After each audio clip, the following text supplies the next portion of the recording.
Welcome to Just a Few More Minutes podcast for three veterans of the animation and video game industry talking about exactly that, animation and video games. I'm one of your hosts, Jeff Gabor. I'm an animator at Blue Sky Studios, now owned by the Walt Disney Company. Alongside me is two other veterans of the animation industry, Pete Paquette. What name? Oh, no, okay. I'm skipping. Yep, going Pete Paquette first this week. All right, it's not like we have a normal setup of how this podcast works every fucking time, but let's do it again. Yeah. No, the normal way is to change it up every time. That's what's consistent. Sure. Yeah, and I am also an animator. I worked with Jeff back in the day. Mikey came in shortly after I left to Blue Sky, so I actually know Mikey through the podcast, and well, technically through Jeff. Through Jeff, and we hung out a couple times prior, but yeah, it was weird that I was on a podcast with you guys at first. Yeah, but it's worked out well, I'd say. I would say so. I can call you my friend now, right? Of course, you're mine too, and we're podcasting billionaires. Everything worked out great. Yep. So from that, I think we can summarize that we're all currently animators. At one time, Pete was a Blue Sky animator. I don't know where I'm going with this. All right. Every week, every episode starts the same way, though. We have an animation tip. Yep. Michael is just watching me drown.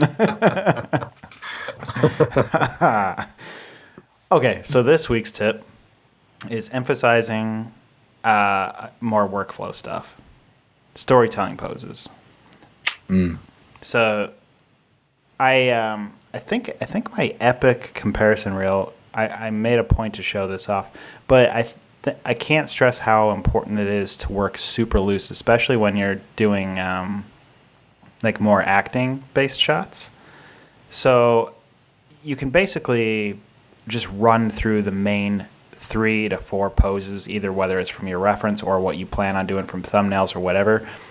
And that does so much to be able to set the groundwork, especially if you're using reference. So if you're starting to analyze it and you get your initial poses from your reference, then picking out extreme points in that time period of the reference. So it's like you start on like maybe frame 1, you get the feel of that pose. Don't go 5 frames later and straight ahead animate through your reference. You'll end up overly using too many movers and adding probably in way too much extra motion and jitter. And it won't be all that accurate. So if you can go many, many, many frames later, like a second or 2 later, and find those moments that are most crucial to selling the feeling of the shot, then copying those, and then you'll be left with just a couple or a handful of poses that will sell it. You'll minimize the amount of movers that you're using, and you'll isolate the fun. That's what animation is all about. Fun isolation. I don't know. Yeah, it's supposed to be fun. Yeah, and you do it in isolation, and then you get sad. I'm just like, but that is a good point though. Like, you know, I find that Jeff's tips are extremely analytical, and that's great. But I also know that there's a lot of people who just work on instinct, and that's great too. Yeah, no, it's true. Like, and I'm not, I'm not bad mouthing you, Jeff. I'm just explaining that there's a lot of different ways to skin a cat. Yep, no, that's totally true. I definitely skin cats from the butt backwards. Take that how you will, but that's how I do it. The butt. It's good to know. Is that so you don't get shit all over it? Exactly. You gotta keep that pelt clean to sell to the apothecary. Oh, that's your tip of the week. Yeah, I'm on Pete's side on the woo type of animation. I just started a thing today where I have to do a 2D pass, and I was just like, I don't know, let's just go for it. And it's working out, I guess. I don't know. We'll see. Yeah, but your That's shot's how I roll. more action based right now, right? Not those shots. You know what's interesting is like. Oh, okay. I know what you're It's like whenever I the funniest thing is that like I feel like when I obsess over something, like let's say like in the beginning when I was a student, I would obsess over each animation I made because I'm like, I need a good demo reel, I need a good demo reel, I need a good demo reel.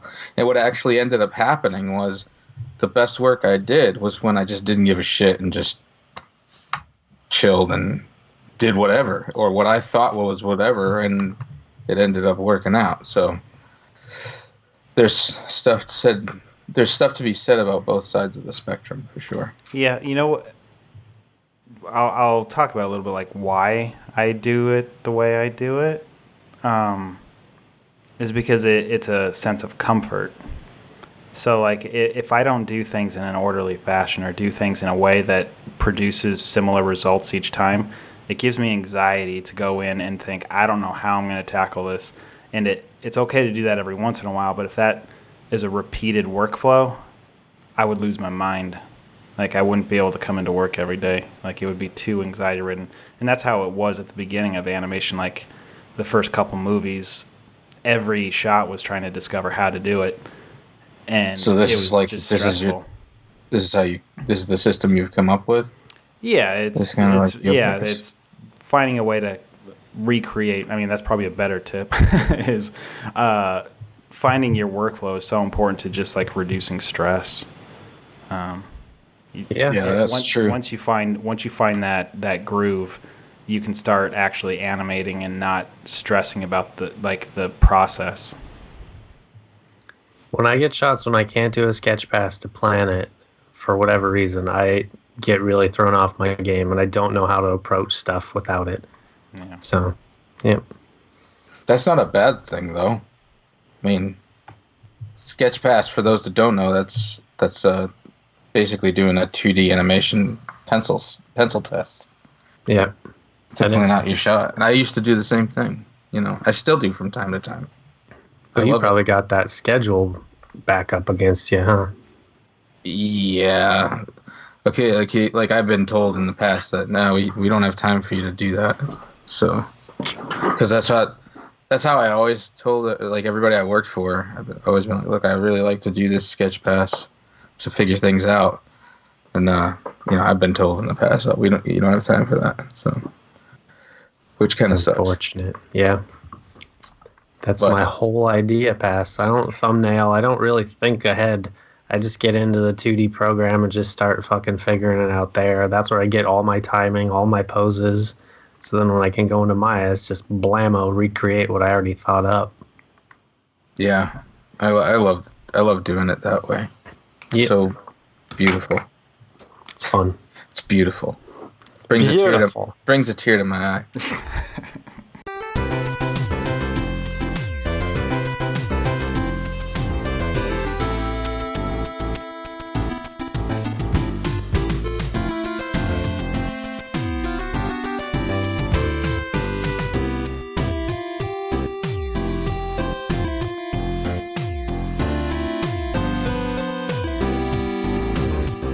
Let's move on from our animation tip. We have a lot of other things to cover.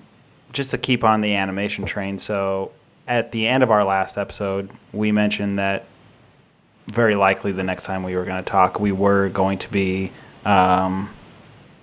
basically owned by Disney. And that did come through. So Michael and I now are Disney employees formally, where we used to be like News Corp, Fox-based employees. So no longer. We're Disney. So we're not Disney, Walt Disney Studios feature film animation. We are keeping our name. We're for what we do, and nothing has changed. Like I don't know about you, Michael, but it's kind of interesting to talk about like what it was like. I think from an outside perspective, of people wondering, what it was like was nothing. It was nothing. Yep. I was talking to my dad on the phone yesterday, and he was like, "So, how was the first week or two of being Disney?" He's like, honestly, I completely forgot it even happened because literally nothing changed at all. We got one email, and that was it. Yeah. And So are you guys like on a company email or anything like that now? We technically formally all have Disney email now. Like, I don't even know what mine is. I think it's my name and at WaltDisney.com or Disney. I don't even know. I don't know. So I know we have it, but it just forwards right to our Blue Sky email. So Yeah. There's some like minor weird stuff that's new. It's like we can look up the employees of Disney now, so you can look up our former people that worked at Blue Sky, and they're under the company like directory now. So that's interesting. But nothing has changed. Nope, we're still just cruising on our movies. So yeah, I mean, and it seems from the information that we're getting that Disney's supporting us. Like we just saw. Michael, did you see that tweet yesterday that showed a picture of a Disney basically sent out like an image of their upcoming films for 2019, and Lance Sterling, actually the image I have right over my shoulder here, was displayed on that. There he is. It was Spies in Disguise next to like Lion King and the Avengers and Star Wars. Yeah, that's crazy, man. Yeah, that was weird. So they're definitely like not just throwing us to the side. So that's awesome. And my whole theory was that Spies in Disguise would inevitably just end up on Disney Plus, their streaming service, as content. But since this was at CinemaCon, which is like a venue to show stuff to theater owners, I feel like that's just them saying this is going to be a theatrical release. Yep. So that's cool. That's good. That is good. Yeah, I've always thought that in one way or another. Like I wouldn't understand a shakeup of the ecosystem that you guys have. It's like it wouldn't make any sense. I don't know. Like logically and business, it just doesn't make sense. From looking at it from just, like not saying like company opinions or anything, I think there is potentially a huge upside to this whole thing, because you have the same like the relationship that like Pixar and Disney have. Like Pixar definitely makes more of the art house stuff, right? Like more so. They do have plenty of commercial aspect to it, but their moneymaker in terms of like what they do in the princess movies and that kind of thing, that's Disney. Like those movies are amazingly good, but they're also very safe and within this little contained box of what Disney is, right? I think so. But if you look at Blue Sky, we don't have to live into that up to those same like we don't have to be in that box. So we potentially could be, whether it's by using a smaller budget or whatever means, maybe we get to have more of the art house projects, the ones that are a little different, the ones that you can take more chances on the story, and there's that'd be a huge upswing and positive part of this if it turns that way. Yeah, I'm definitely sick of hearing. I won't name names or anything, but on Twitter there's plenty of negativity towards Blue Sky and this situation, and a lot of people think that we should just be shut down, and that's a pretty shitty, insensitive way to look at things. And you're not really. Poll? Yeah, you are. That poll said, "Is Blue Sky going to stay open?" That's one of the examples. There was a poll. Yeah, there was a Twitter poll that basically said, "Do you think Blue Sky is going to stay open or not?" Yeah, people at Blue Sky saw that, and the responses were less than positive. Yeah, one of them was, "Why should I care?" Yeah. It's like, okay, well, that's 500 plus people that you're talking about in their careers, so whatever. Yeah. Just, think of the human side of it, not the fact that you may dislike our films. Right. Twitter seems like such a reasonable place to me. Not Twitter. Negativity can't be on Twitter. Yeah. It's odd that, like, I get YouTube comments being trolly because you don't have, like, I guess now more so you do. You have a username that can be tied to something. But Twitter is, like, you can't hide behind anything, yet people are still super trolly. What's with that? I don't know. And even if some things are said with the best intentions, you have to consider the way. I mean, I guess it's Twitter. Nobody considers anything, but just consider the way other people might be affected by your words. That's what I'll say. Yeah, I mean, that's just a good lesson in life, right? That's the animation tip of the week. Don't be a dick. Yeah. Empathy. That goes a long ways. Yep. Don't be a shitty person.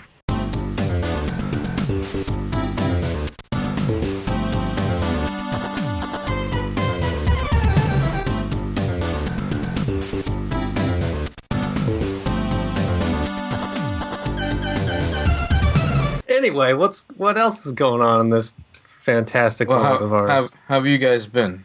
How about that? We haven't talked in like a month and a half. Well, I've been good. My buddy Ben and Laura were in town for a long weekend. Ben, who was a member of our podcast. That's right. And he was updating his resume and thought to maybe put that he guessed it onto his resume. Then he re-listened to the episode and decided, I think I'll remove it. And apparently it's all my fault because I cuss way too much and I'm aware of it. And you talked about that's okay, Michael. Skinning a cat from its ass. It's just smart. Think about it. I would never skin a cat. Cats are the best. Fuck dogs, though. I'll just run those over with my car. Dang it. I literally just said I cussed too much, and then I just went on that tangent. I'm actively trying to be better. Oh, one episode you should just beep every word that you just said in that whole section. Don't ever change, Michael. One episode I want to do a fuck tally. So we just count how many times I accidentally say fuck. That'd be great, actually. Because I realized I think I say fucking like instead of It's just a thing that pops out when I'm thinking of the next thing to say. Can you say frickin' in a kids movie? Sure. You think so? You think that? I mean, I've been watching a lot of Adventure Time lately with Mindy, just to finally watch the end of that show. They say so many things that are so very close to cuss words, but they're not, and it's very impressive, and I love it a lot. Huh. I haven't seen that in years. Like, I think last season I saw was 3. Yeah, I think we... Hold up good? Yeah, like, it depends on what you liked from the show. I tend to gravitate more towards the episodes that start to build, like, lore and go deeper into backstories and stuff, while they're still funny, but they also just have, like, legitimately cool and interesting settings and characters and stories and stuff that you don't normally see in a lot of animated shows. It's good. And I basically started to rewatch it because I know that it finally has an ending, even though it's 5 more seasons left to go, but I'm excited to see where it goes. That's cool. One more thing I got to add to the list of things to catch up and watch. Yep. Yeah. You never will. I feel like I've seen a ton of movies since I talked to you guys last. I just don't remember a single one. Oh, well, there's good podcast research there. Get prep time. All right. I watched the movies. Don't know what they were. Moving on. That summarizes I just feel like it feels like I've seen too many of them lately, and I can't. So many. I can't. Haven't been able to retain them. How about Us? Did you see Us? No. I did. I was just sitting here trying to remember if I saw anything, and I couldn't remember, even though we were giving Pete shit. I did see Us, and I think similarly to how I felt about Get Out initially, was this didn't stand up to the hype. But then I watched it again, and it was like, oh, okay, I see what you're doing here. It's a lot better. This one, I definitely want to see it again, because there's some stuff in there that I think a repeat viewing would make a lot more interesting. Mm-hmm. But it's also, like, Get Out had a fairly straightforward, although nuanced, like, theme that it was trying to drive home, I guess. But this one felt like it was a bunch of different things all smashed together, and you sort of took away what you wanted to get out of it, which is cool, but also a little upsetting when you're expecting Get Out. Yeah, I think that's why the reviews are all over the map with this movie. Yeah. Some people love it, and some people are just, it's not for them. You just gotta give it to Jordan Peele for making as audacious and weird as movies as he is right now, though. What do you think about Twilight Zone? Oh, I'm very excited. I'm happy he's a part of it. I haven't started watching it yet, though, but I think the first episode is just available on YouTube right now if you don't have that CBS All Access shit, which I don't. Anything you want to add, Pete, in terms of movies? Well, I did finally introduce my kids to Back to the Future, which was cool. Oh, man, what was that like? Well, it's funny because like we started watching it, and it has like the universal header on it. Yep. Where like comes forth, and my son looks at it and he's like, "Oh my God, this movie's old." Yeah, because it's like the old, like kind of grayish looking. Yeah. And he was like, "I don't want to watch it." Like the kids just kept saying, "I don't want to watch it, Daddy. I don't want to watch it." Afterwards, they're like, "Man, I love that movie. It's so awesome." I was like, "Damn right, damn right." Oh, that'll break my heart if you like some of those movies. If you just can't get your kids to watch it because of that crap, that would suck. That's like my entire life with Mindy. If it's pre-1995, she has no interest in watching it. Yeah, that was a great experience. There was a friend of mine who hadn't seen Back to the Future until he was like 25, 26, and we sat down and watched it together, and he didn't even like it. He was like, "It's campy, it's over the top." He didn't like it. Michael Berardini. I didn't say I didn't like it. It was a fine film. It just didn't grow up with it, so it's not like, oh, it's my favorite thing in the world. Are you making fun of me, Michael? No. Making fun of everyone that says that movie is perfect. 'Cause it's just a movie. It's not that good. It's near perfect. I do want to watch it again. It is an enjoyable movie, and I want to see the sequels too. I've still never seen those. They're not as good as the first one. Yeah. That I can be objective about. Yeah.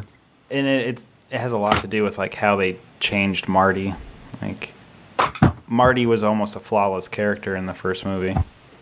He changed the environment and the world around him. And George McFly was kind of the catalyst. Marty was the kind of a catalyst character, and George he's kind of the main character by actual like approximation. And then in the sequels, Marty clearly has a flaw that he needs to overcome. So I was like, oh, this is different. This isn't the Marty I knew. What is his flaw? He's too handsome. It's just about as crappy as that. It's he can't say, or he can't stand when people call him chicken.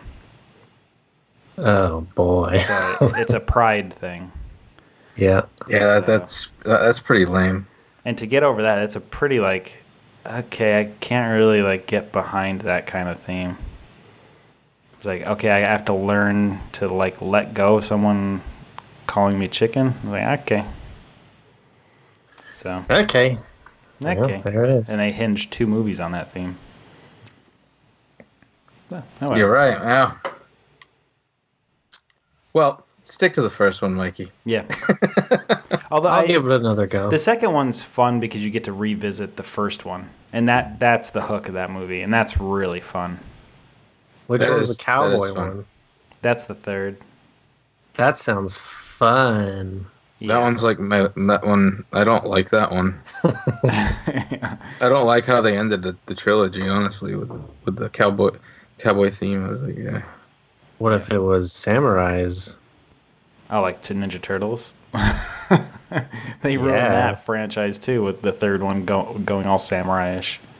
I don't think I ever saw that one either. Turtles. I never saw that third one. No, I was in love with the first two. What was the name of that movie?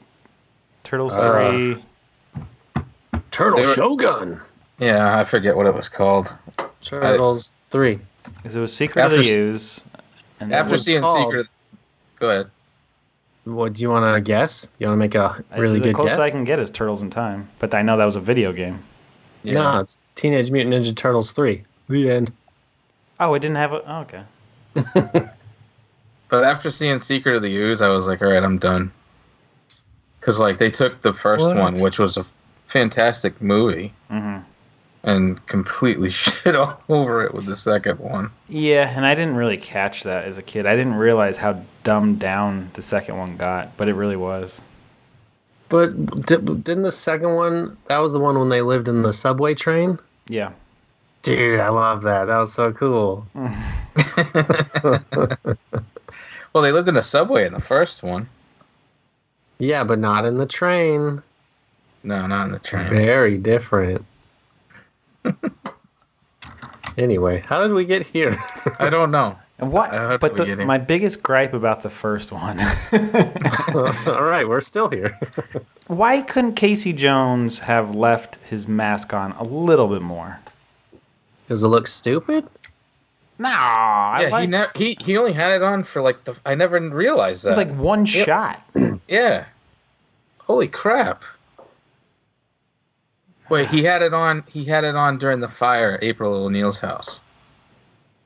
It was brief. If he put it on during the fire, man, it was brief. Yeah. He had it on then. Yeah, you should have had it on during that last battle. You know? Man. I always thought Casey Jones looked so badass with that hockey mask, and then I remember watching the movie and be like, it's just because you're a serial killer. Just some Guido-looking dude. Wow. There is a fan film based on Casey Jones that's out that's actually pretty damn good. So it's all about his backstory and stuff. Speaking of backstories and movies, one of the most anticipated movies of the year that I had on our list was Joker. Did you guys see the trailer? I did. Oh, Pete. I'm a loser. I'm a loser. I've been lost in my sauce. All right, here. You're a busy boy. It is surprisingly good. Can we share the screen and do it live? Or will we get busted for that? Probably. Go ahead. Talk about it. I'll watch it. Oh, okay. All right. On my end.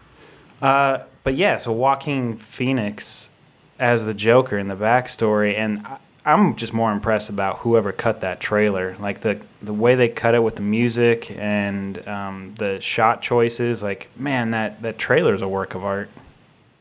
Yep. Really good. That's what I've sort of been saying I've been wanting for a while is different types of superhero movies. Like, usually it's all just the hero and he saves the day, or it's an origin story, and I guess this is a bit of an origin story. But it genuinely feels just like some sort of indie movie that happens to coincide with Batman, but it's also just about, like, the downfall of a guy going fucking crazy with a weird relationship with his mother. I think it's just really interesting movie storytelling. It's Joker smashed with Hitchcock, the Psycho, and it's really cool. Yeah. And, they had, like, Charlie Chaplin references in there and stuff, and it's like, you guys are doing everything right, man. Yeah. My only issue with it right now is that it looks like it's trying a little too hard to just be a prequel to The Dark Knight. Because it sort of feels like he's just going for a Heath Ledger Joker and not his version of Joker. And maybe not in, like, performance, but more in the hair and the makeup and everything. That's when the hair started getting wet. Like, that's when it's, like, reeks of Heath Ledger's Joker. But I don't know, like, it feels right. So, like, watching it, like, I got the tinglies seeing that. It's like, all right, it's back. Like, I thought, I mean, really, if you think about how many actors can pull that off right now, it's very few. I will say, Mindy and I both had the exact same thought after watching the trailer. And it's a little morbid, but we were both like, boy, I sure hope Joaquin Phoenix doesn't kill himself. I was just thinking that myself watching this. I mean, it looks like he's just trying to do a Heath Ledger legitimate like level performance with Joker. Don't want that to go down that way. Yeah. I know. Yeah, that shot of his back also, like, it looked like he lost a lot of weight for this movie. Oh, and there's that shot with his ribs out and his stomach in. It's like, oh, Jesus. Oh yeah, it got very Silence of the Lambs too in there. Like scary naked dancing type stuff. Like, it's like, ooh, this movie is freaky. It looks really cool. It's way better than that Jared Leto shit. Oh my god, that was so awful. Yeah, that's impressive. Yeah. You just watched it, Pete? Yeah, it's very impressive. I can't wait to see it now. I legitimately thought making a Joker movie was an awful idea, and I thought I would never even go see the movie, but that trailer alone sold me on it. Sweet. Yeah. It's October, right? Which was right around where Venom came out last year. Hopefully it's not one of those. No, you could tell from the get-go that Venom was going to be hot garbage. But yet it made so much money. It's true. People like their superhero stuff, as evidenced by Avengers Endgame, just like blowing up all the pre-sale records ever made. Yep. But not animated. Oh, really? Well, no, I'm saying the Spider-Verse didn't make as much money as as it should have. Yeah, if you were to put it in the same category as superhero movies, it underwhelmed. Yeah, which is a fucking crying shame. Yeah. I wonder if it got some sort of uptick after the Oscars and stuff, in terms of DVD sales or whatever. They re-released it for a couple weekends. In IMAX, no less. And I did buy the Blu-ray. More like superhero movies. We'll get to our video game stuff in just a second. But are you guys excited about seeing Shazam at all? No. I wanted to take my son to go see that, but we've been too busy lately. So. I mean, I think it comes out this Friday, doesn't it? Is it this Friday? Yeah. It looks funny, but it's getting so little, like, at least from my perspective, hype or talk or anything, that it's like, wait, is this movie crap and I just don't know it? I mean, I've heard that it's been getting fairly good responses, but to me, and I've only seen like one trailer or something, but it sort of looks like Baby's Deadpool. It seems like self-aware and humorous, but not really as funny as it could be. Yeah, I think I'm just I mean, you were talking about just a sec ago, it was like, let's get a different take on a superhero movie. And at least this seems to be it a little bit. It's funny. It's... Yeah, but a funny superhero movie isn't new at all. Like, Marvel has made every single movie lately just, like, super dramatic or laugh out loud funny. Well, it's at least a different shift for DC. True. Yeah. DC's just fucking throwing shit at the wall at this point. Like, compare the Joker trailer and the Shazam trailers. Yeah, it's hard to see that those guys are even possibly in the same universe. Like, where Marvel has tied everything together, like, no way do those two worlds talk to each other. Yep. Yeah. Moving on. I don't know shit about superheroes, honestly. I was so big into them as a kid. Oh my god.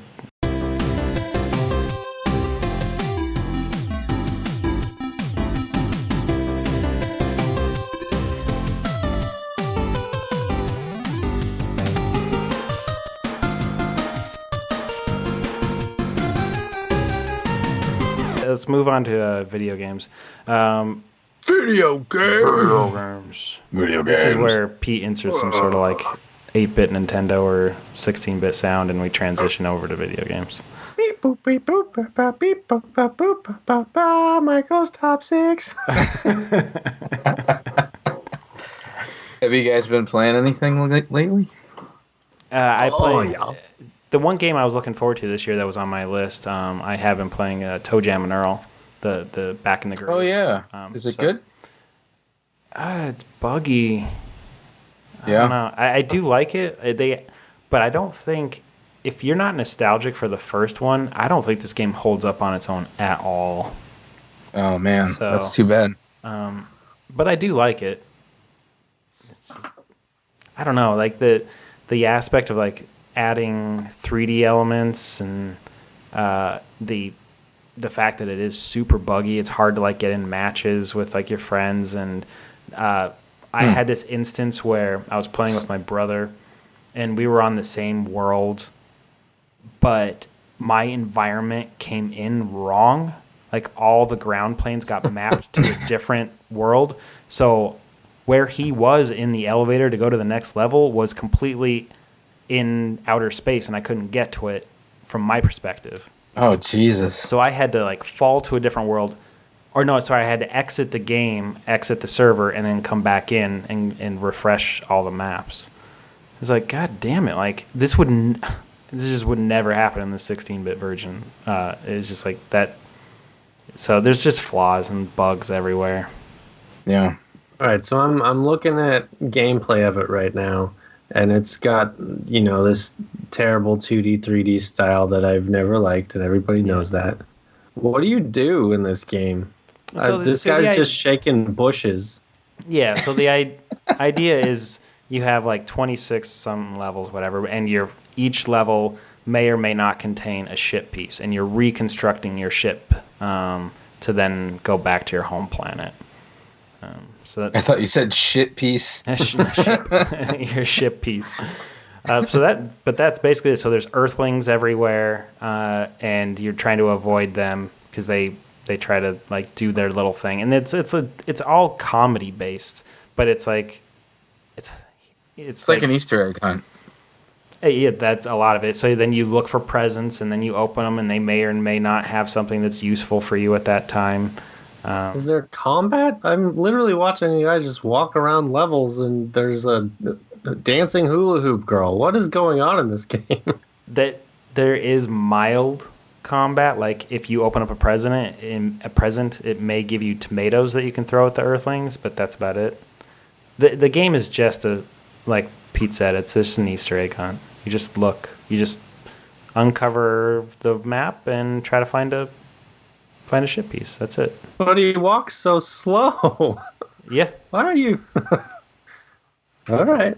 Like I said, like I like it because I have a lot of nostalgia of playing the original a lot. Like I think it's my favorite Sega Genesis game. You literally just picked up a little Easter egg. There's an egg wrapped in a bow. Well, whatever floats your boat, dude. But yeah, no judgment. I would have been, and I'm still just a little. I don't think there is, but I really wish there was a version of the game that be like, all right, now set it to 16-bit, and it like remapped everything just to be like how it was, and then I get basically a sequel to the original. That's what I wish. Wait, so you wish it was done like Monster Boy or Wonder Boy? Yeah, exactly. I wish it was like that.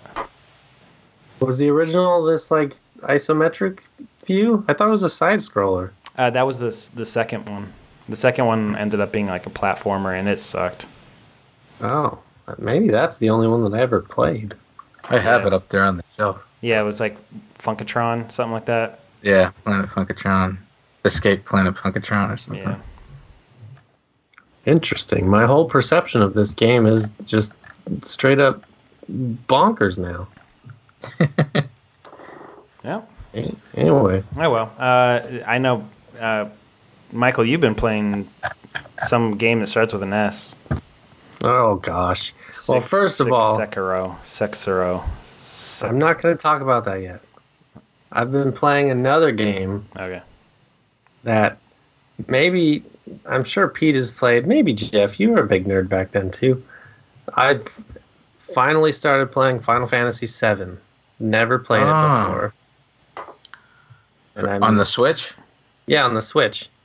And wait, but so far it's all right. The remaster is coming out. Like, why wouldn't you wait for the remaster? You want to play the original? Yeah, And I don't believe I actually have the original. I mean, I'm sure it's the original, but it feels like a HD remaster type upgrade sort of thing because the polygons look really crisp and clean, and I didn't expect that. Anyway, I'm not very far in it, but there was a lot of post-processing stuff, just fun video game stuff, like that would. What was that?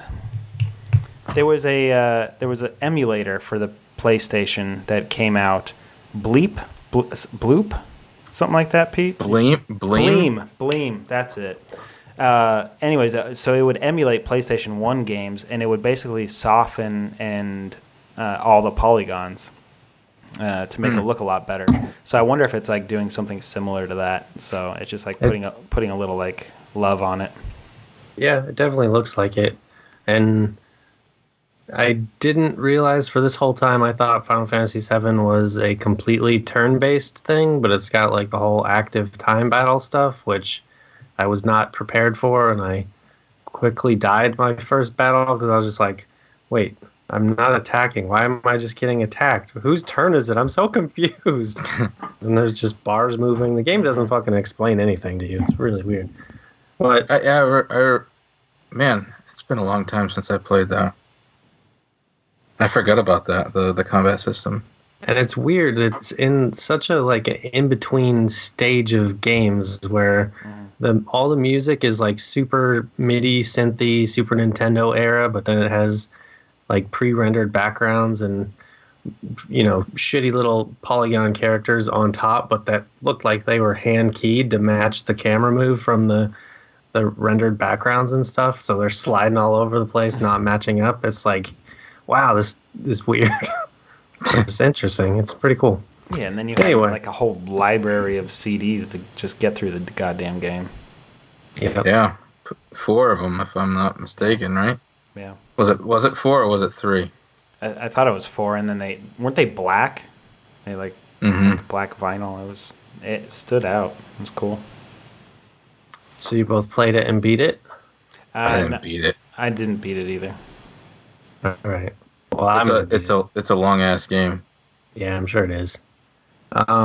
Speaking of long ass games and playing the same thing over and over and over again, but it's still really fun, is Sekiro: Shadows Die Twice. I fucking love this game, guys. I made Jeff play it a little bit. What is it? Because I haven't heard about it until like 2 days ago. Oh, really? Yeah. It's basically like a ninja game in old school Japan made by the From Software guys who made the Dark Souls games and Bloodborne. So this is like their new game that is exceptionally hard because that's the kind of games that they make. And like it's been really interesting to see the internet's reaction to the game because some people think it's the easiest game they've ever made, and other people think that the combat is the hardest combat that they've ever put out in a game.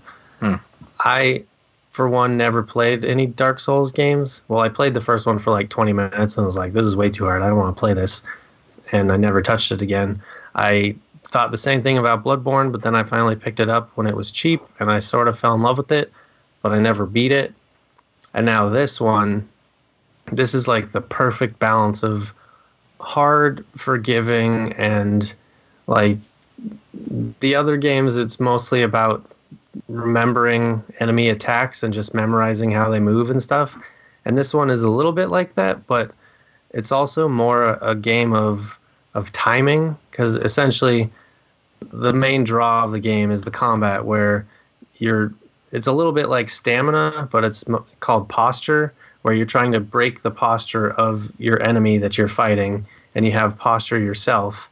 And so essentially you can attack, and every time they're forced to block, you're slowly breaking their posture, and there's a bar on the top and bottom that slowly increases, and once you break their posture, you can actually finally just stab them and kill them. And it, like, regardless of what their health meter is, if you break their posture, you can just find an opening to kill them immediately. So it's like a fatigue thing? Yeah, a little bit. And like it regenerates, and it will regenerate slower depending on how low their health is and stuff. But it's like a great mixture of needing to play defensively to like regain your posture, but also to attack aggressively so you can continue to break their posture to get into that moment to kill. One of the best ways to break their posture is to deflect their attacks, which is to block it at the exact moment that it would hit you. So there's a little bit like the old games where you need to pay attention to their attacks and figure out the timing to block it at the precise moment on each hit. And, you know, sometimes attacks are like fucking a flurry of 12 attacks all at different times and speeds that you have to counter successfully.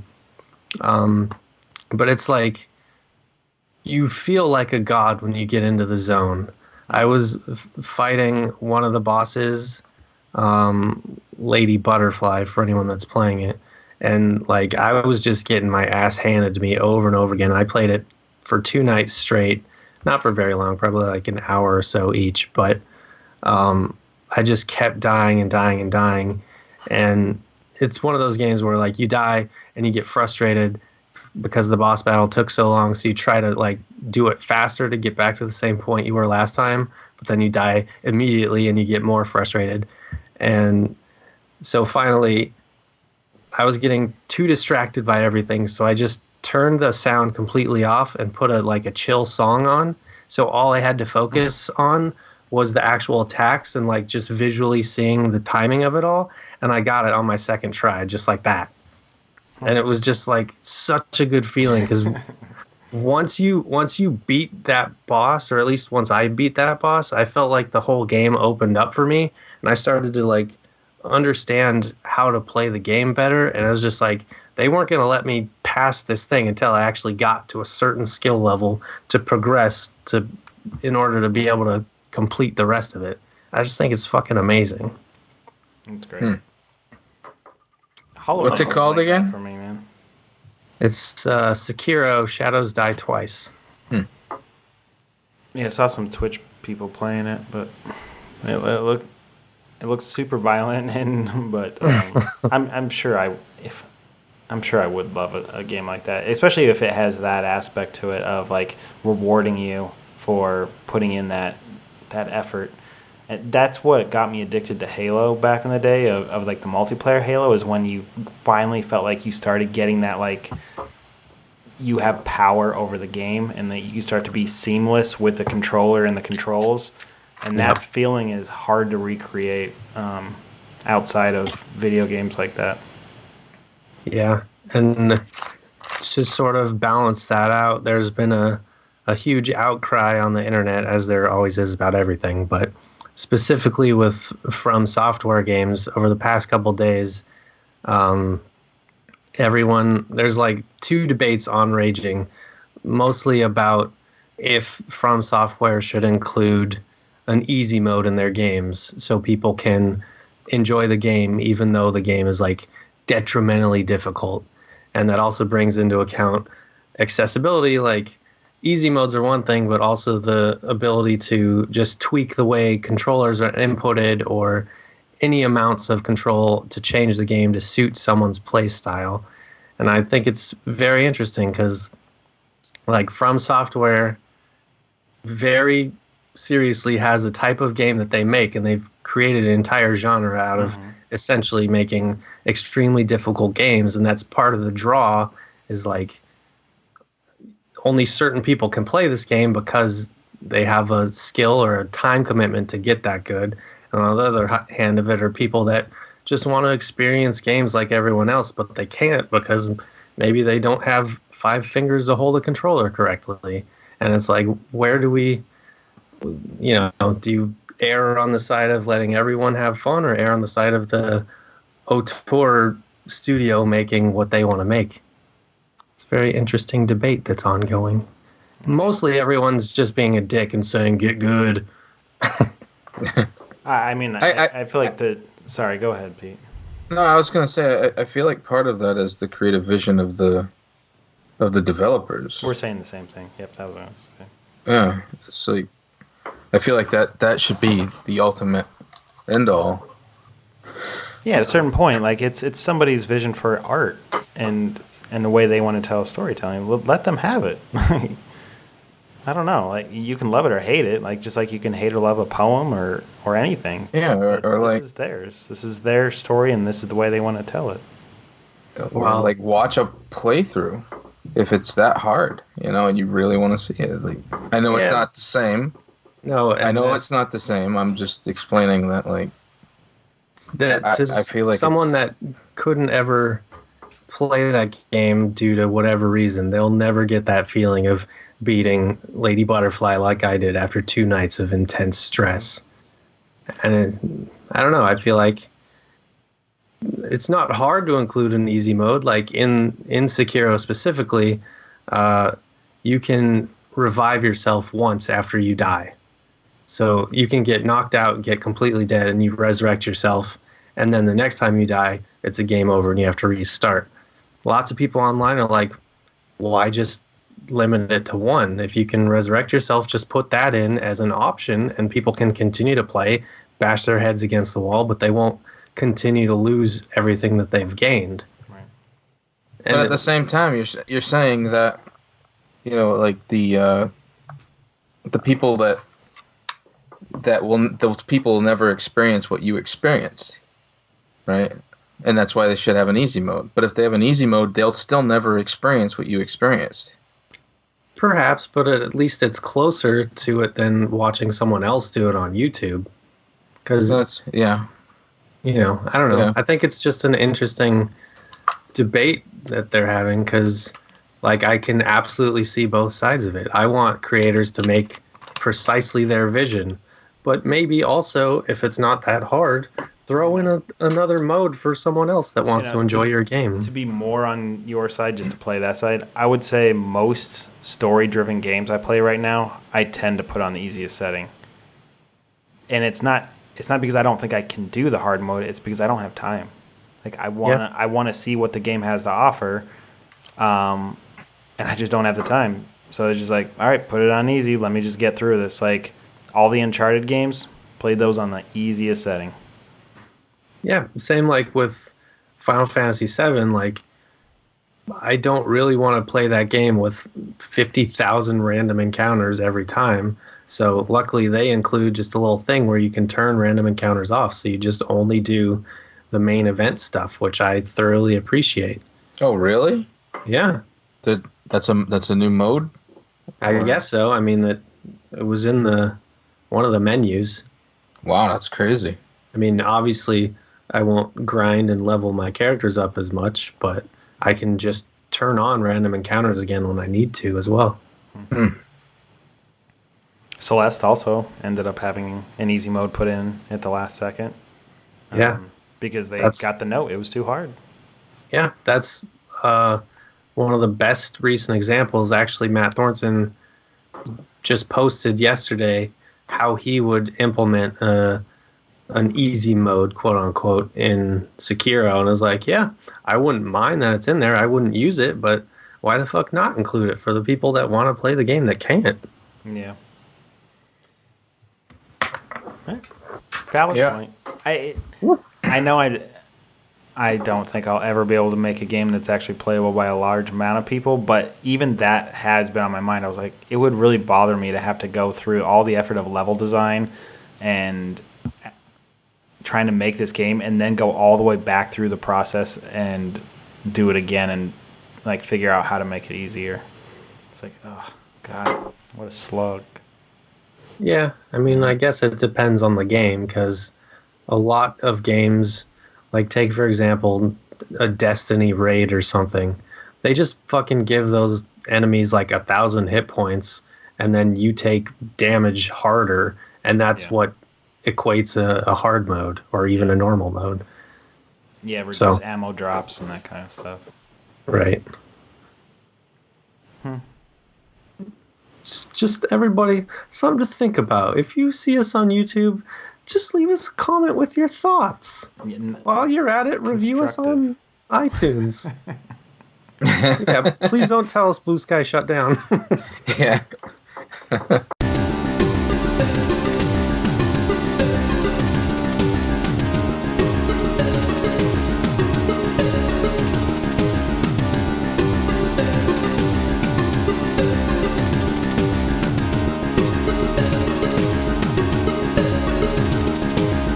want to talk Anthem?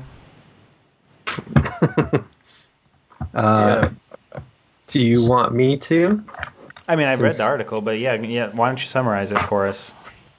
Okay, well, if anybody hasn't read the article, you should. It's a very, very long article that took me forever to read, but it's on Kotaku by Jason Schreier called How BioWare's Anthem Went Wrong. And it's essentially Jason Schreier interviewed like 19 anonymous people that worked at BioWare and are still working at BioWare, and basically got their takes on what went wrong with Anthem and the creation of it, because that game has been in development for like 7+ years at this point. And essentially, to summarize it really, really briefly, Casey Hudson, who was like one of the main dudes, maybe even the lead dude on the Mass Effect games, had this idea for this game that would eventually become Anthem. And basically him and a super small team were putting together like the pitch Bible for it, essentially, and came up with the bare bone minimum of, you know, what this game is going to be. And then for whatever reason, Casey Hudson left, and they were sort of like leaderless for a long time. And this is over summarizing drastically, but for about 5 to 6 years, they were lacking one like vision, one leadership to get them through. And, you know, nobody had any idea of what kind of game they were even making, or, you know, just all sorts of shit. So eventually they were floundering for 5 years making a game that nobody knew what it was. And then I lost my train of thought. Eventually they brought on a producer guy from the Elder Scrolls. No, he also Disney. Oh, really? Yeah. I don't remember that part. Yeah. But anyway, I don't know what faction of Disney. It's just like you could say we were from Disney. Sure. But he basically came in and corralled everyone to just like fucking finish whatever they were working on to just get the game through the gate. And, you know, all the meanwhile, they were fighting against the engine that EA forces everyone to use, the Frostbite engine, I think, which was like notoriously difficult to manage. And it was just like a major clusterfuck that, you know, there was also the studio in Canada, which is the main one in Calgary. And then there's another BioWare studio in Austin, Texas. And there was like a rivalry between those two studios and crazy amounts of crunch in the last couple months. Essentially, they said that the entire game, like missions and structure and everything about it, was built in the last year and a half before release. And everything before that was just like build up to it. And well, to be fair, that's pretty common. True, but most games don't suck that much when they come out. Well, yeah, it was disappointing. My son, who loves Destiny, he started playing it, and he fell off that in like a week. It's pretty, and the flying mechanic's really cool. Yeah, they said that was one of the things. Actually, another interesting thing from this that I just remembered, the flying mechanic was something that they removed and took out and removed and took out over and over and over again, and then they eventually decided to leave it in because that was like the only defining thing about the game that they had at that point. Mm-hmm. And the cutscenes are pretty damn good. Yeah. Have you guys seen the cutscenes?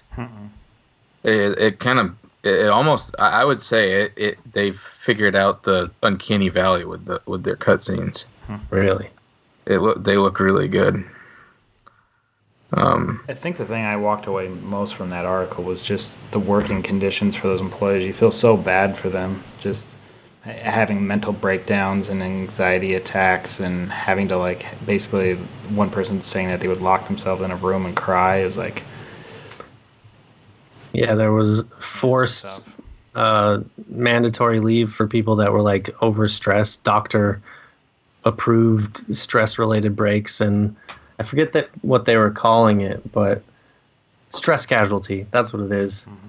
They had like numerous amounts of them of people leaving, for months at a time, others just never coming back.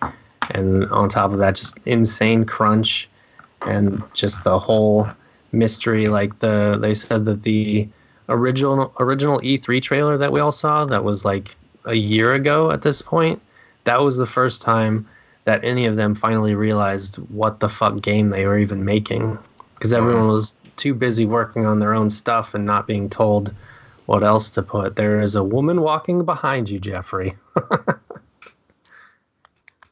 Hi, hey, Deb. Deborah.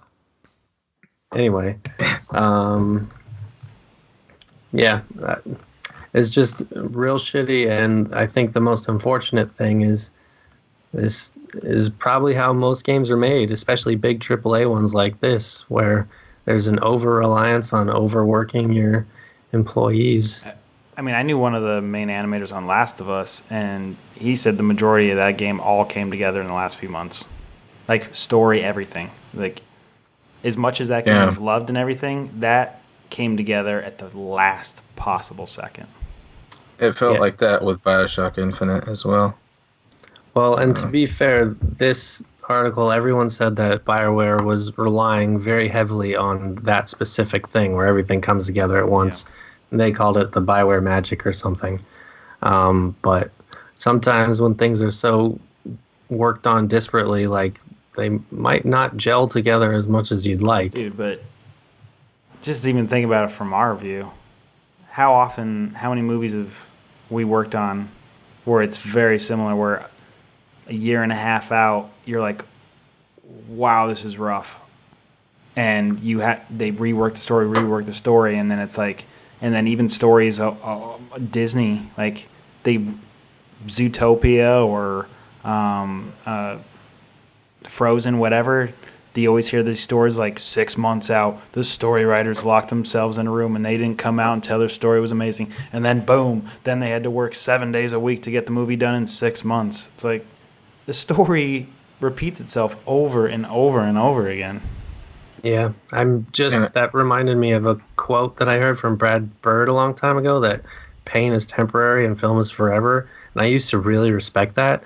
Now I'm like, God, that's a fucking dick move, man. Yeah.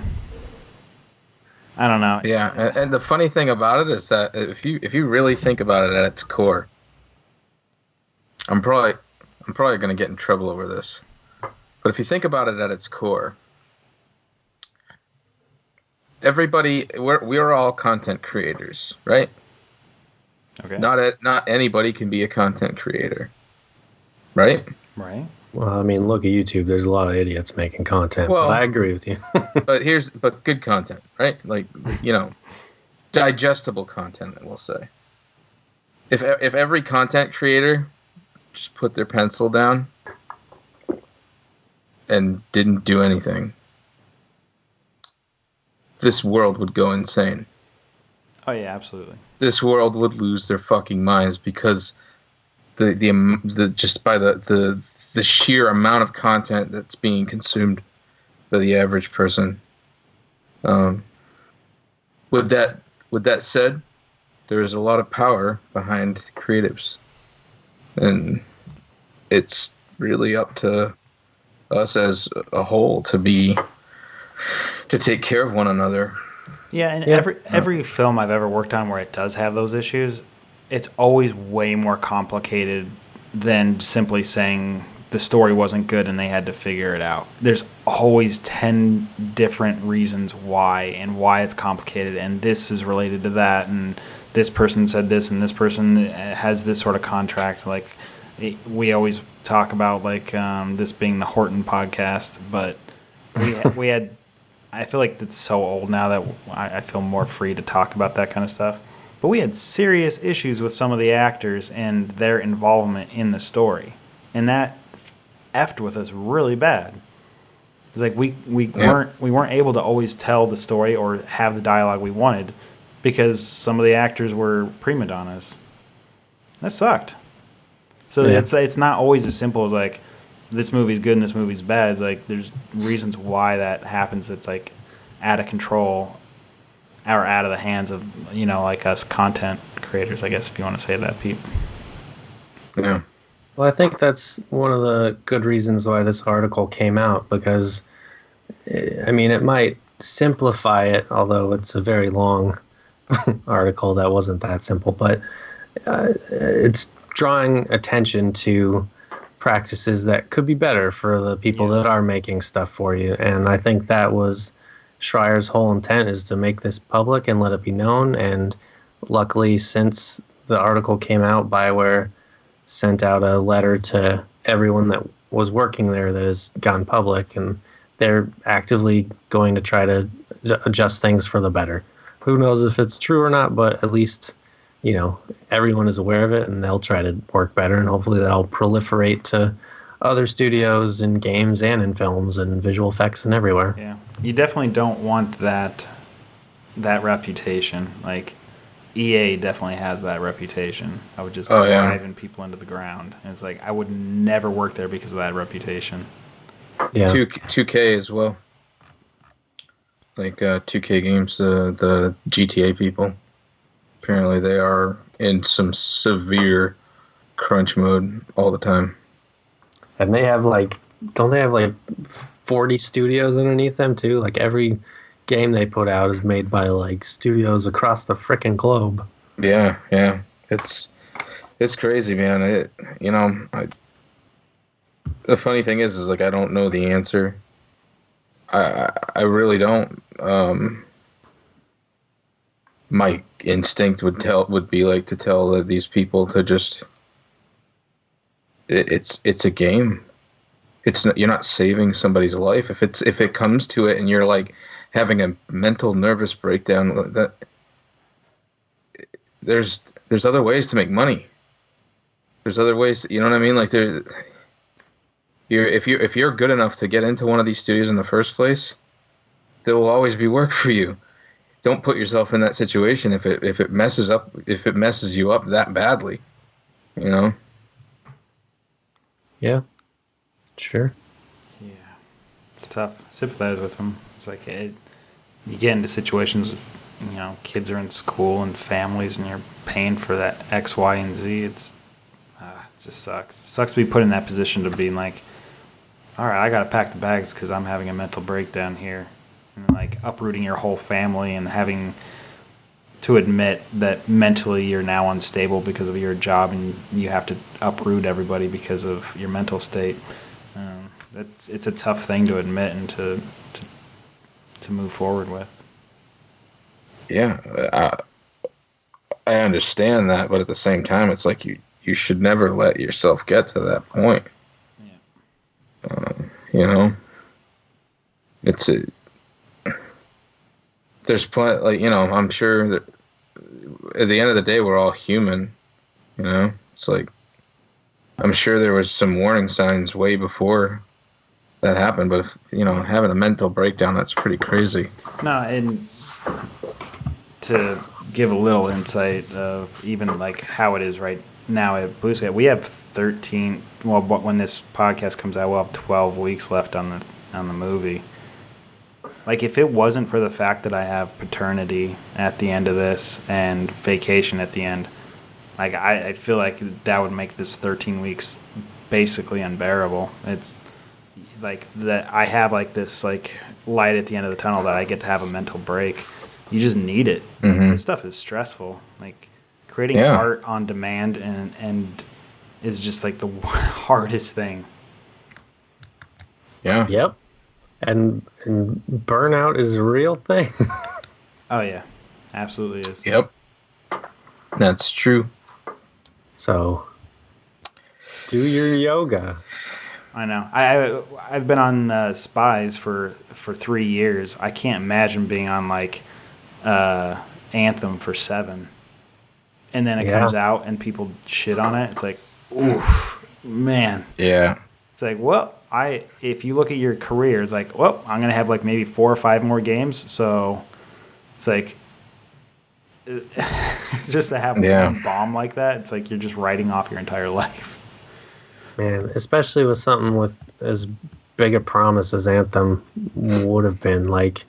I'm still interested in that game. I never bought it, but I'm going to give it a year, and I hope they can add some more stuff to it, iron out the kinks or whatever, because I still just want to support that. I'm nervous as hell for BioWare's state right now. And it worked for No Man's Sky, right? Dude. Yeah, it did.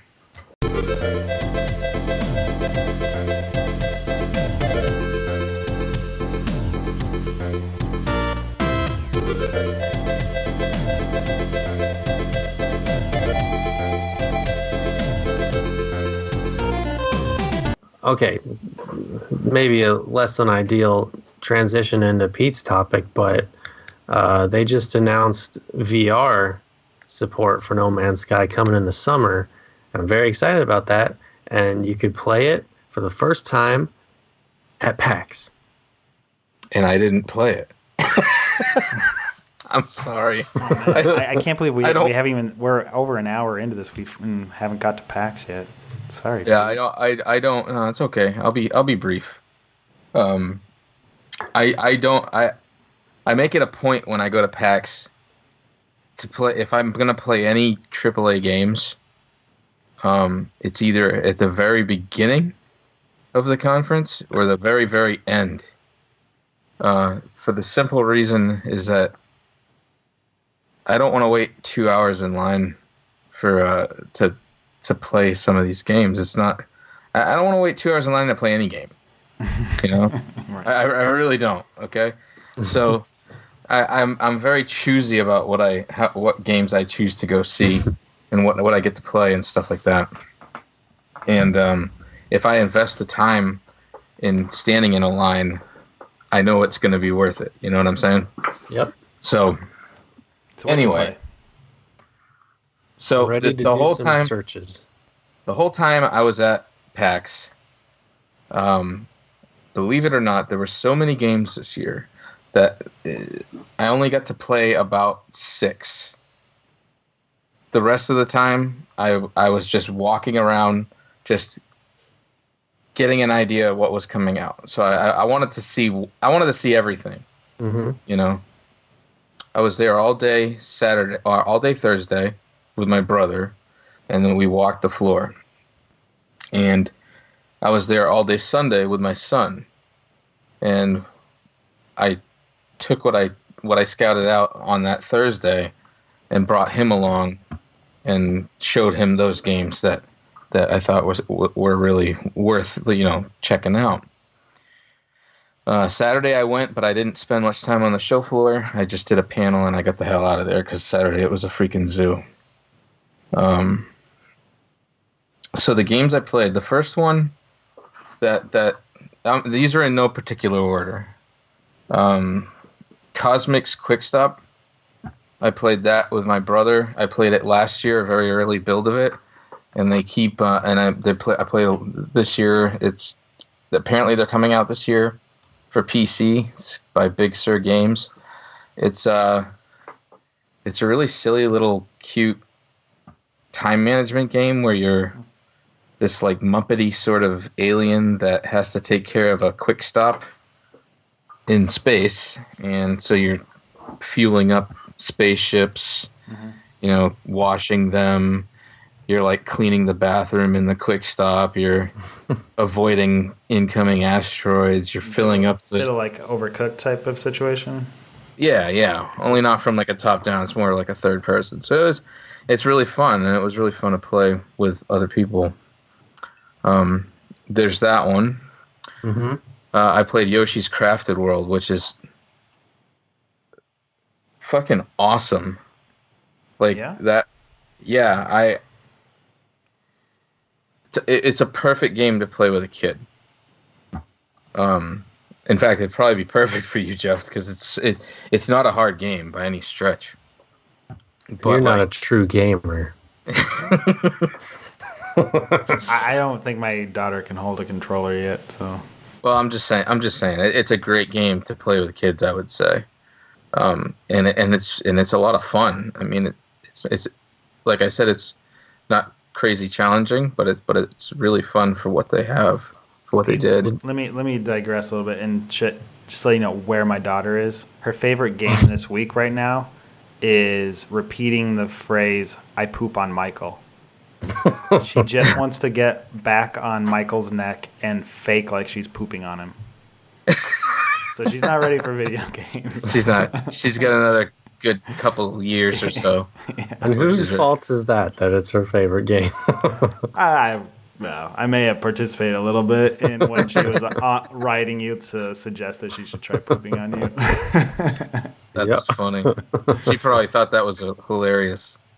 But it is also incredibly cute. She just goes like... It's funny right now. Like, she says it in like kind of a sad way. Like, in the morning, she thinks we're maybe going to go see Michael and Mindy, and she'll be like, I want to poop on Michael. Cleveland Steamer. Right, go back to it, Pete. Sorry. So after playing Yoshi's Crafted World, I played a game called Moving Out, which was one of my favorite games. Yeah, the trailer for that was at PAX. It's super fun. It's the most goofy thing in the world. Like you're these movers, and you have different heads. Like one has a toaster, and this other guy, I think that was like a grill or something. And you have to like basically empty a house and take all the furniture that's marked out of the house and put it into the truck in the backyard. Mm-hmm. So like, and you could do that many different ways. You can like smash it through glass and like try to like, or you're like you're trying to get it out the front door. So you have a piano that you're trying to pull out of the fucking house, and it's by yourself. It's too heavy, so other people have to come over and help you. And then like you have to twist it wrong because it was like jamming up against the door jamb, and you can't get it out. So you have to like twist it and maneuver it and everything. It's really funny, and it's really a good time. It's still pretty looks early. Appealing. Yeah, I asked them about it. They said it's going to be out late this year, early next year. I would bet early next year. I didn't realize it was going to be that late. I was hoping it would be ready in time for Extra Life. Oh, dude, that'd be a great Extra Life game. Oh, by the way, I'm thinking about what we should do next year. Maybe I already told you. You told me. I think we should do something that requires us to eat as many McDonald's chicken nuggets as humanly possible.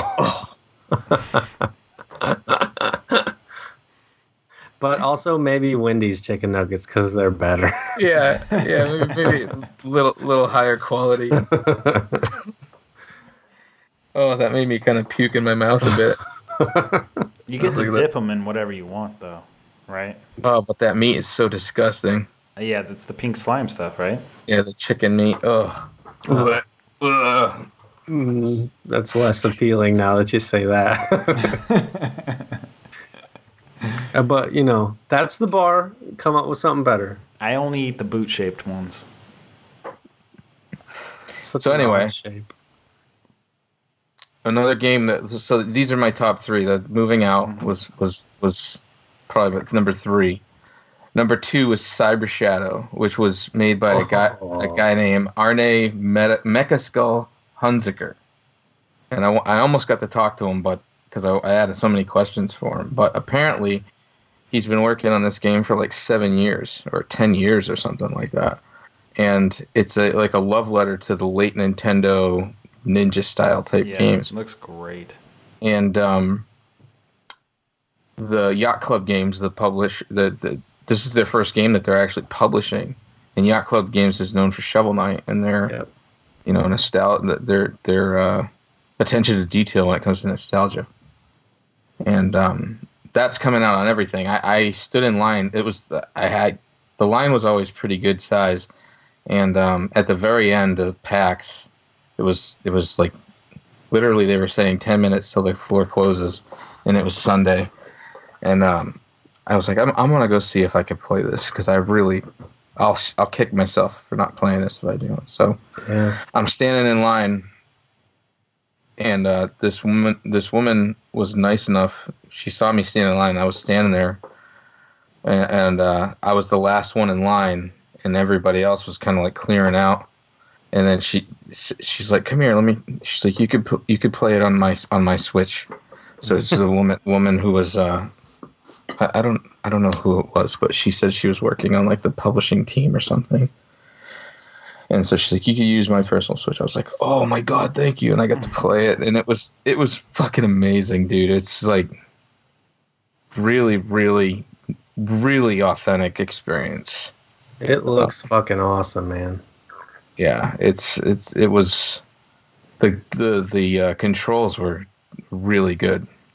My question is, does it control like an old school NES game, or does it have tighter controls like new games do? It controls like an NES, like the best of the NES games, I would say. Segue into my favorite game of the show was Katana Zero. Yeah. That game looks like a beautiful like 16-bit video game, but the controls are like top notch, you know. That game looks crazy awesome, man. Yeah, it's developed by ASCII Soft. It's coming out April 18th, which is fantastic. So soon. Yep, and it is challenging as hell, but it is so much goddamn fun. You feel like a ninja when you cut someone down. It's so good. Oh, and it's got that like reverse time mechanic. Yeah, to redo stuff, and it's got like super gory, and it's got like these beautiful pixelated rendered cutscenes. Like it looks like in-game cutscenes, but like as if the game camera never changes, but all the cutscenes take place from the game camera. Mm-hmm. If that makes sense. Yeah. And but they look really cool. And they have all these like little dioramas and shit, and conversations between you and the people you're working for, and man, it's just so good. Yeah, that game is. I can't even possibly begin to understand how they like code that kind of stuff for like time traveling, like that, where you can reverse stuff. Like I know Jonathan Blow figured that out for Braid or whatever, but man, it's so impressive. I don't know, how the hell do you store that information? I have no idea. I have no idea. That'd be a question for my brother. Looks damn satisfying. Yeah, it's cool. So, next time we talk, we'll probably have played that game, right? Yeah, Katana Zero, April 18th. Is that for the Switch? Yep. Yeah, dude. Sweet, man. That's definitely a must-buy. So I'm just going to throw a few other names out there that I wanted to play, but I just didn't have time to. Blazing Chrome, developed by Joy Masher, published by the Arcade Crew, comes out later this year for the PC, PS4, and Switch. Panzer Paladin by Tribute Games, spring 2020. Anew The Distant Light by Resonator LLC. Apparently it comes out this year. Really beautiful game. And The Last Friend by a guy named Alessandro Biolo. Not announced, unknown platform. So it's a cool. That game is The Last Friend is actually like a cool mashup of tower defense and beat 'em up. So that sounds interesting. Yeah, so like you go in your different lanes, you know, and then you go in your different lanes and like beat the shit out of the person that's coming down that lane, and then and they have like a life meter and stuff, kind of like, you know, like any typical fighter game, like Final Fight or Double Dragon. And that was a cool game. What was the name of that one? The Last Friend. But that's what I saw. I had a great time at PAX this year. Met a lot of cool people. After my panel, I did a panel with a couple of local artists here, and Gwen was one of the people. Gwen Prey. Yeah. Oh, nice. And she wasn't showing at PAX. She showed at GDC the week before. So, and apparently it went really well for her. So that's good for her. Didn't she? Didn't she partner up with Pop Agenda to do like a release for Kine? She partnered with Epic Games Store. Well, maybe Pop Agenda is just like a PR company or something then. Oh, Anyway. I don't know about that. I know I think she's gonna be on the Epic Games Store. Well, that's cool. Yeah. But Pop Agenda emailed us to get a potential code for Overwhelm, which I think is the new game by the guys that did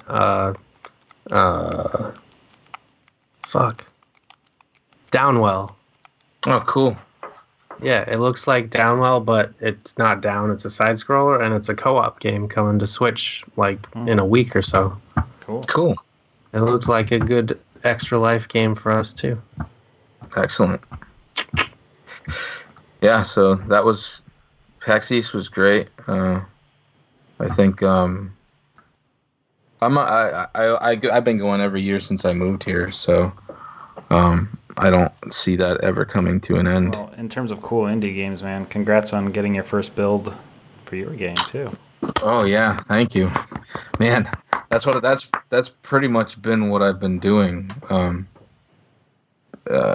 outside of work for the past month or so, just trying to get this thing to a playable state. And man, it is a lot of work.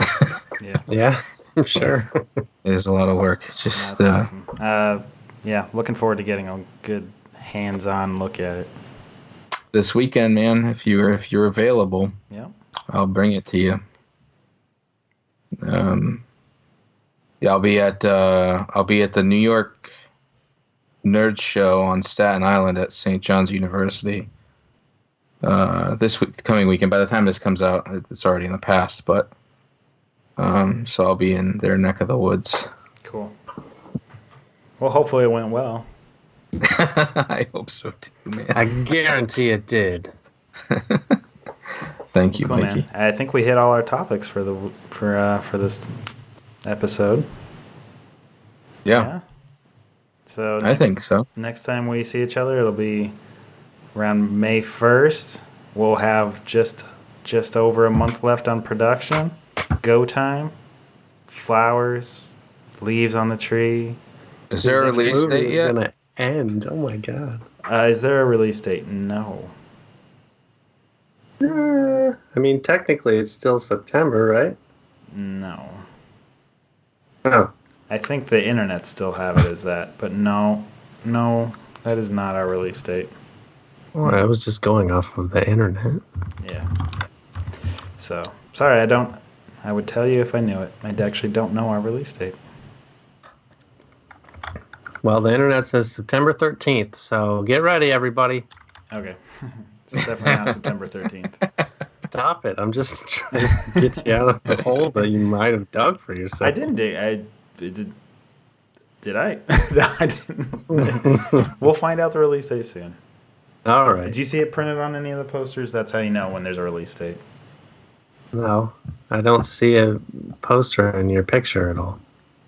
It's cropped, so I can't see it. Ah. Oh, whatever. Fuck it. Oh. I'll believe right. the release date when it's on a poster. Okie dokie. All right, guys. Nice sour All right. to go out on. Well, this has been just a few more minutes podcast where three veterans of the animation video game industry talk about exactly that. Animation and video games and whatever else Michael talks about, skinning cats and running over dogs. I got to bring the content, boys. All right, fellas. All right. Take care. See you.